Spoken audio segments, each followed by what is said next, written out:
नमस्कार दोस्तों, मेरा नाम सीरत है और मैं आपको कहानी गलतफहमी का 5वां भाग सुनाऊंगी, जिसका नाम है माँ की सीख और जिसके लेखक हैं रोहित वर्मा रिंपू। लेकिन अगर आपने कहानी के पहले के भागों को नहीं सुना, तो मेरी सलाह है कि पहले आप कहानी के पहले के भागों को सुनें, ताकि आपको कहानी के बारे में पता चल सके। कहानी के पहले के सभी भागों का लिंक वीडियो के डिस्क्रिप्शन में दे रखा है। अब ज्यादा देर ना करते हुए कहानी के 5वें भाग को शुरू करते हैं। कहानी गलतफहमी, भाग 5वां, नाम माँ की सीख। शिवा के परिवार वाले यानी मेरे ससुराल के सभी सदस्य दोपहर के समय इकट्ठा बैठकर खाना खाते थे। आज जब वह खाना खाने के लिए बैठे तो मैं अपने कमरे में ही बैठी रही। मुझे अपने साथ ना बैठे हुए देख मेरे ससुर ने मेरे बारे में पूछा, वृंदा कहाँ है आज? खाना खाने नहीं आई। क्या वह ठीक है? क्या उसकी तबीयत ठीक है?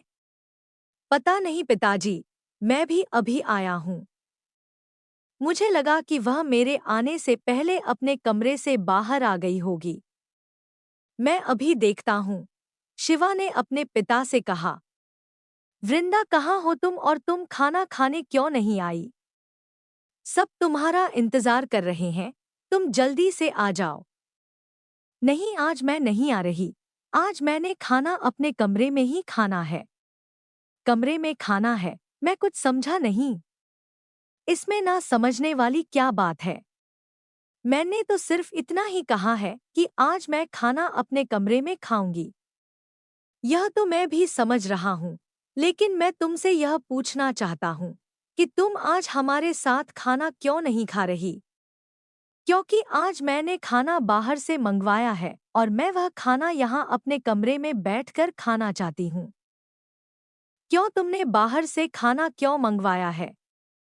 बस यूं ही, आज मेरा अपनी मर्जी का खाना खाने का मन कर रहा था तो मैंने बाहर से मंगवा लिया। हाँ, तो कोई बात नहीं, अगर तुमने बाहर से मंगवा लिया है तो वह खाना तुम बाहर ले आओ। बाहर सब तुम्हारा इंतजार कर रहे हैं। वहां उनके साथ बैठ कर खाओ। शिवा, तुम समझ नहीं रहे। मैंने जो खाना मंगवाया है उनके साथ बैठकर नहीं खा सकती। मैं सीधा सीधा कहूँ तो मैंने मांसाहारी व्यंजन मंगवाया है। क्या तुम पागल तो नहीं हो गई हो? यह तुमने क्या किया? हमारे घर में आज तक कभी भी मांसाहारी व्यंजन नहीं आया और तुम घर में बैठकर मांसाहारी व्यंजन मंगवा कर खा रही हो। यह बहुत गलत बात है। तुम अभी के अभी उसको घर आने से मना कर दो। जो भी उसे ला रहा है, उसको पहले ही मना कर दो। शिवा ने गुस्से से कहा। मैं किसी को भी मना नहीं कर रही। जो आ रहा है उसे आने दो। मैं अपने कमरे में बैठ कर खा लूंगी। किसी को पता नहीं चलेगा।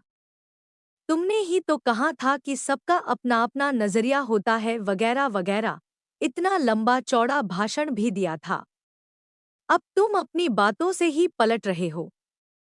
यह समय ऐसी बातें करने का नहीं है। तुम जल्द से जल्द सबसे पहले उस व्यंजन को आने से मना करो।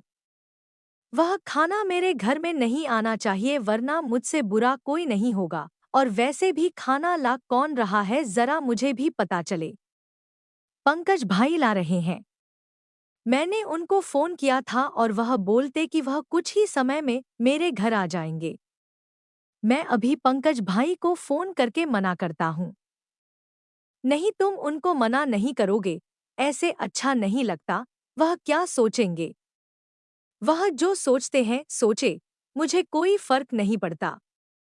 बस वह मांसाहारी व्यंजन मेरे घर में नहीं आना चाहिए। शिवा, तुम व्यर्थ की जिद कर रहे हो। ऐसी कोई बात नहीं है। तुम यूं बवाल क्यों कर रहे हो? अगर तुम पंकज भाई को फोन करके मना करोगे तो यह बात मेरे मायके घर में जाएगी और फिर बात का बतंगड़ बन जाएगा। जो बनता है बन बन जाए, मुझे कोई फर्क नहीं पड़ता। बस मैं उसे फोन करके मना कर रहा हूँ। शिवा ने तुरंत पंकज को फोन करके उस मांसाहारी व्यंजन को घर आने से मना कर दिया। इस बात को लेकर मेरा शिवा के साथ बहुत देर तक झगड़ा चलता रहा। जिससे कई दिनों तक हमारी बोलचाल बंद रहती है। बोलचाल बंद के दौरान हम दोनों अपनी अपनी जिद पर अड़े हुए थे। कोई भी एक दूसरे को मना नहीं रहा था। हम दोनों अपने घर वालों के सामने तो एक दूसरे से बात कर लेते थे, लेकिन जब अकेले में होते थे तो बिल्कुल भी बात नहीं करते। मेरी जिद थी कि शिवा मुझे मनाए, क्योंकि मेरी कोई गलती नहीं थी, लेकिन शिवा अपनी जगह पर सही था। इस झगड़े की वजह मेरी व्यर्थ की जिद को मान रहा था, जो कि काफी हद तक सही भी था। उस समय मैं गलत थी, लेकिन मुझे इस गलती का एहसास सब कुछ गंवा देने के बाद हुआ। यह मेरी शिवा के साथ पहली लड़ाई थी। इसके बाद हम दोनों के बीच लड़ाइयों का सिलसिला चलता रहा। हमारी बोलचाल को बंद हुए बहुत दिन बीत चुके थे। हम दोनों अपनी अपनी जिद पर अड़े हुए थे। कोई भी एक दूसरे के सामने झुकने के लिए तैयार नहीं था। उस समय मुझे पता था कि मैं गलत हूँ, लेकिन मेरा अहंकार मुझे मेरी गलती का एहसास नहीं होने दे पा रहा था। इसके साथ मैं इस गलतफहमी का शिकार थी कि अगर मैं कमजोर पड़ गई तो सारी जिंदगी शिवा के दबाव में बितानी पड़ेगी। मैं यह दबाव सहन नहीं कर सकती थी। यही वजह थी कि मैं शिवा की जीत के सामने झुक नहीं रही थी। दूसरी तरफ शिवा भी हार मानने को तैयार नहीं था। वह मानता भी क्यों? वह गलत नहीं था। वह मेरी गलतफहमी के सामने झुकने को तैयार नहीं था। एक दिन मैंने अपनी सास से बात करके उनसे अपने मायके घर में कुछ दिन रहने की अनुमति ले ली। उन्होंने मुझे मना नहीं किया और मुझे मेरे मायके वाले घर में कुछ दिन रहने की इजाज़त दे दी। मैं मायके में आ गई और मायके में आकर मैंने बहुत सारी बात माँ से कह दी। मुझे लगा था कि शायद माँ मुझे अच्छी बात समझाएगी और शिवा को बुलाकर मेरी उससे सुलह करवाएगी, लेकिन ऐसा कुछ भी नहीं हुआ। माँ मुझे एक अच्छी सीख देने की बजाय गलत पट्टी पढ़ाने लग गई। उस समय उनकी पढ़ाई हुई गलत पट्टी मुझे एक अच्छी सलाह लग रही थी। माँ ने कहा, देखो बेटी, तुम अपने पति या उसके परिवार वालों के दबाव में बिल्कुल नहीं आना है। अगर तुम इस समय झुक गई तो तुम्हें सारी उम्र उनके सामने झुककर ही रहना होगा। वह तुम्हें एक नौकर बनाकर रख देंगे। तुम्हें अपनी अहमियत को समझना होगा। तुम्हें अपनी जिद बरकरार रखनी होगी। अगर तुम्हारा पति जिद्दी है तो तुम्हें उससे भी बड़ी जिद्दी बनना होगा। तुम्हें अपने पति को अपने काबू में करके रखना होगा, और जब तुम्हें लगे कि वह तुम्हारे काबू में आ चुका है, फिर उसके बाद उसके परिवार वालों पर ध्यान देना होगा। तुम्हें उसके परिवार की हर एक बात को नज़रअंदाज करना होगा। तुम्हें जैसे भी हो किसी ना किसी परिवार प्रकार से अपने पति को उसके पूरे परिवार वालों से अलग करना होगा। जितना संभव हो सके और जितनी जल्दी संभव हो सके, उतनी जल्दी तुम्हें अपने पति को उसके परिवार वालों से अलग करके अलग घर में रहना होगा, क्योंकि अलग घर में ही तुम अपना राज चला सकती हो। वहां तुम एक महारानी की तरह रह सकती हो। तुम्हारी जिंदगी में दखलंदाजी करने या फिर तुम्हें रोकने टोकने वाला कोई नहीं होगा। लेकिन अगर तुम ऐसा नहीं कर पाई तो सोचो तुम्हारे साथ क्या होगा। तुम अपने ही घर में एक नौकरानी की तरह रहोगी। तुम्हें अपने पति के रिश्तेदारों की सेवा करनी होगी। तुम्हें अपनी पति की बहनों, फिर उनके पति और फिर उसके रिश्तेदारों की सेवा करनी होगी। उनके लिए खाना बनाना होगा। उनकी हर बात पर जी हुजूरी करनी होगी। इसके बारे में सोचकर ही मुझे डर लगने लगा। मैंने माँ से कहा, माँ आप जैसा कहोगी मैं वैसा ही करूँगी। मैं अपने पति के परिवार वालों के साथ नहीं रहना चाहती। शिवा को जितनी जल्दी हो सके उतनी जल्दी उसके परिवार वालों से अलग करूँगी। माँ की दी हुई इस सीख ने मेरे जिंदगी में जहर का काम किया।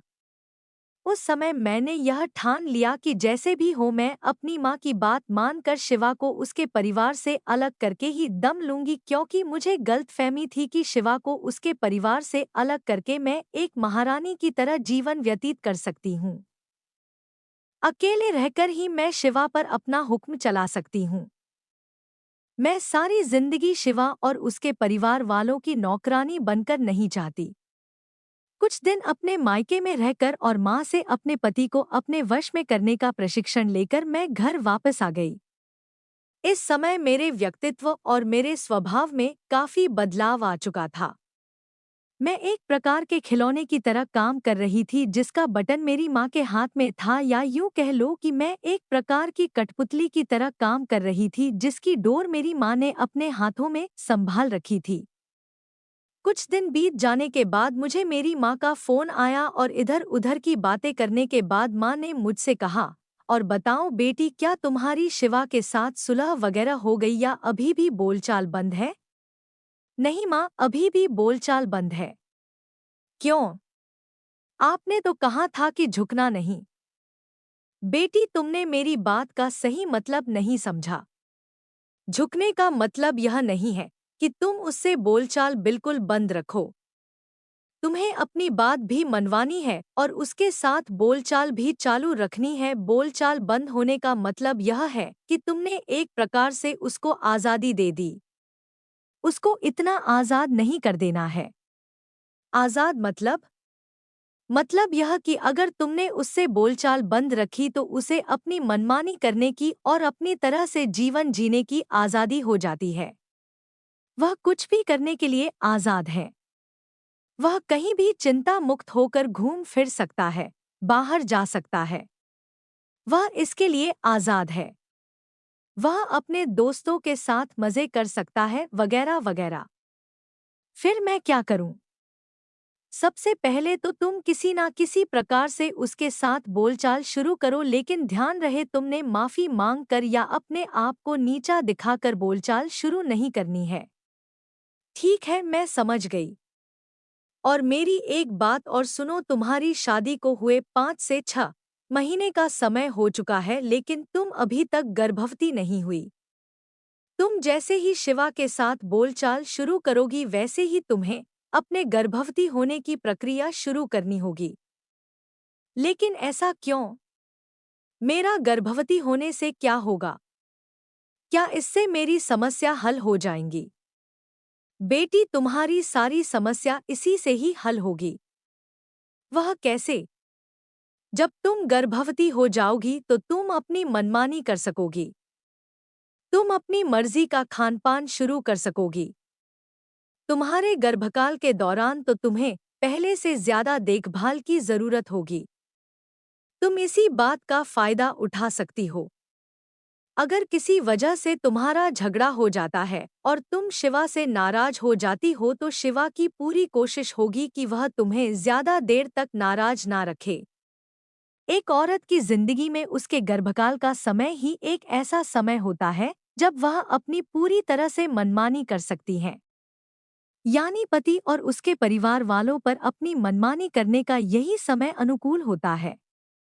यही वह समय होता है जिसके अंतराल तुम अपने पति को अपने वश में करके उसको उसके परिवार से दूर कर सकती हो।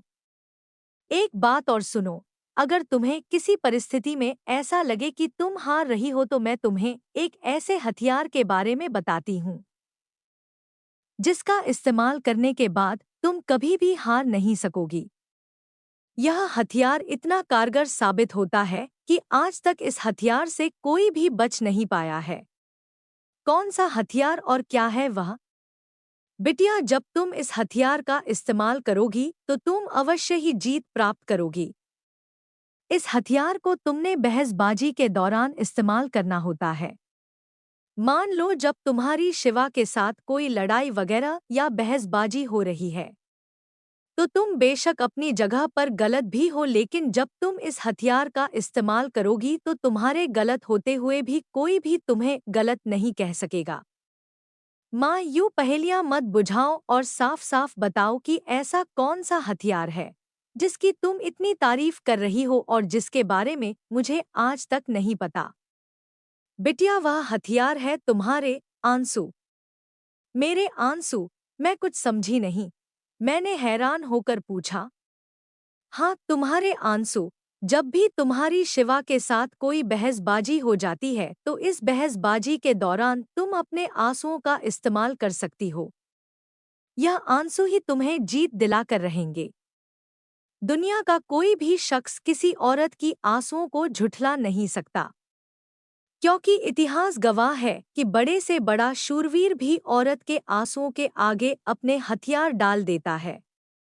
जब रावण की बहन सूरपनखा लक्ष्मण से अपनी नाक कटवाने के बाद जब अपने भाई रावण के दरबार में गई तो अपनी बात रावण की आगे रखने के लिए उसने अपने आंसुओं का इस्तेमाल किया था। उसके बाद क्या हुआ था यह सब जानते हैं। रावण को भी पता था कि उसकी बहन गलत है, लेकिन वह सबके सामने उसे गलत साबित नहीं कर पाया। यह सब उसके आंसुओं का ही कमाल था। माँ की कही इस बात ने सीधा मेरे दिमाग में असर करना शुरू कर दिया और उनकी बात काफी हद तक सही भी साबित हुई। शिवा से मैंने जल्द ही बोलचाल शुरू कर दिया, लेकिन बोलचाल भी इस ढंग से और इस तरीके से शुरू किया कि मैंने अपने आप को उसके सामने झुकने नहीं दिया। मेरा अहंकार अब पहले से ज्यादा बढ़ चुका था और फिर माँ के सिखाए दांव पेच मेरे काम आने लगे। मैं किसी ना किसी प्रकार से अपनी सास से झगड़ा करने लगती, जिससे शिवा का मेरे साथ झगड़ा होना लाजमी हो जाता और मैं शिवा से रूठ कर अपने कमरे में चली जाती। जब शिवा मुझे मनाने आता तो मैं आंसुओं को अपनी बातों के साथ मिलाकर उसके सामने झूठ का एक व्यंजन परोस देती, जिसको ना चाहते हुए भी मेरी बात को सच मान लेना उसकी मजबूरी बन जाता। मेरे आंसू ही मेरे लिए एक हथियार का काम करने लग गए थे। मैं अब बार बार और बात बात पर अपनी बात मनवाने के लिए अपने इन्हीं आंसुओं का इस्तेमाल करने लग गई थी। इन आंसुओं की वजह से जब मैं शिवा पर अपनी जीत प्राप्त कर लेती तो मन ही मन मुझे एक अजीब तरह की खुशी महसूस होती। वह खुशी शायद किसी खिलाड़ी को सोने का तमगा प्राप्त करने पर भी नहीं होती होगी। मैं अपना ज्यादातर समय अपने कमरे में ही बिताती थी। मैं अपने कमरे से बाहर बहुत कम ही निकलती थी। घर का काम काज करने के लिए नौकरी वगैरह सब रखे हुए थे, इसलिए मुझे किसी प्रकार का काम करने की जरूरत नहीं पड़ती थी।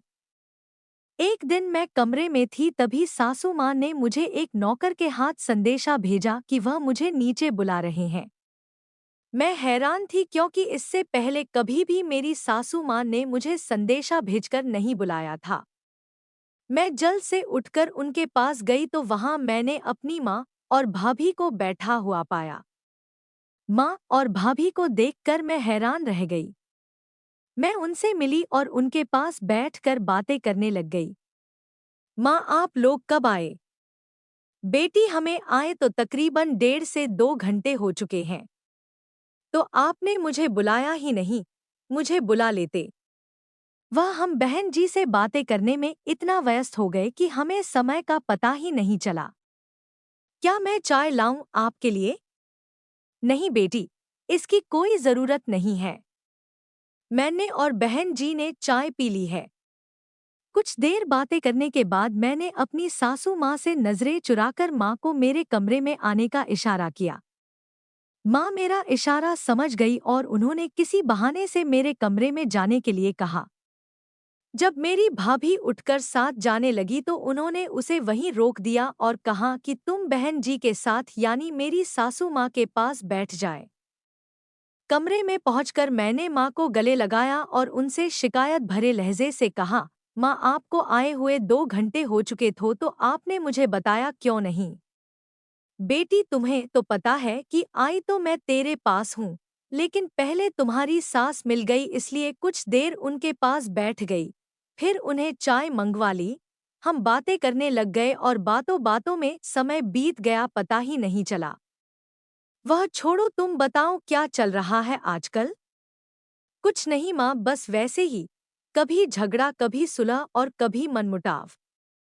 और वह तुम्हारे गर्भवती होने के बारे में जो मैंने कहा था उसका क्या? नहीं, अभी ऐसा कुछ नहीं है। क्यों, ऐसी क्या बात है? बस ऐसे ही, जब भगवान की मर्जी होगी।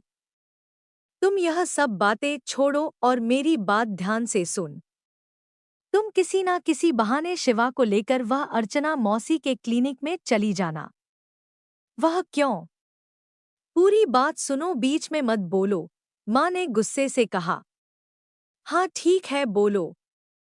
तुम शिवा को लेकर अर्चना मौसी के क्लिनिक में आओगी और वह तुम दोनों की शारीरिक जांच करेगी।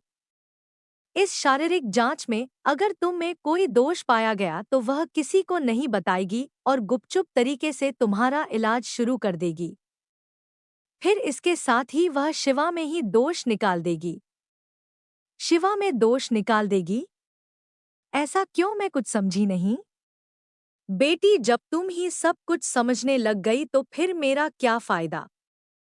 बेटी, हम जिस समाज में रहते हैं उस समाज में अगर शादी के बाद कोई औरत गर्भवती ना हो तो उसका सारा दोष औरत के सिर लगाया जाता है। ठीक इसी प्रकार तुम्हारी शादी को भी काफी समय हो चुका है और तुम अभी तक गर्भवती नहीं हुई। इससे पहले कि तुम्हारे ससुराल वाले तुम पर कोई लांछन लगाए या तुम पर कोई दोष लगाए, हम डॉक्टर जांच की माध्यम से शिवा के ऊपर ही सारा दोष लगा देंगे। मैं अर्चना से बात कर लूंगी, वह सब संभाल लेगी। वह शिवा की ऐसी रिपोर्ट बनाएगी जिससे यह साफ साफ लिखा होगा कि शिवा में ही कुछ कमी है जिसकी वजह से वह तुम्हें गर्भवती नहीं कर पा रहा। इसके बहुत फायदे होंगे जिसके बारे में तुम्हें बाद में पता चलेगा। फायदा? मैंने हैरानी से पूछा। हाँ बेटी, इसका सबसे बड़ा फायदा यह मिलेगा कि वह भविष्य में तुमसे कभी भी आंख मिलाकर बात नहीं कर सकेगा। जब भी कभी तुम्हारा झगड़ा होगा और तुमको लगेगा कि तुम हारने लगी हो तो तुम शिवा की इस डॉक्टरी रिपोर्ट को ब्रह्मास्त्र के रूप में इस्तेमाल कर सकती हो। यानी शिवा की यह रिपोर्ट मेरे लिए ब्रह्मास्त्र का काम करेगी? हाँ बिल्कुल, इसके बाद तुम अपनी मनमानी कर सकती हो। तुम शिवा के साथ साथ उसके परिवार पर भी दबाव बना सकती हो क्योंकि उन्हें हमेशा यह डर सताता रहेगा कि अगर कहीं तुमने उनके बाकी रिश्तेदारों को शिवा की रिपोर्ट के बारे में बता दिया तो उनकी इज्जत मिट्टी में मिल जाएगी, जिस वजह से वह तुमसे आंख मिलाकर बात नहीं कर सकेंगे।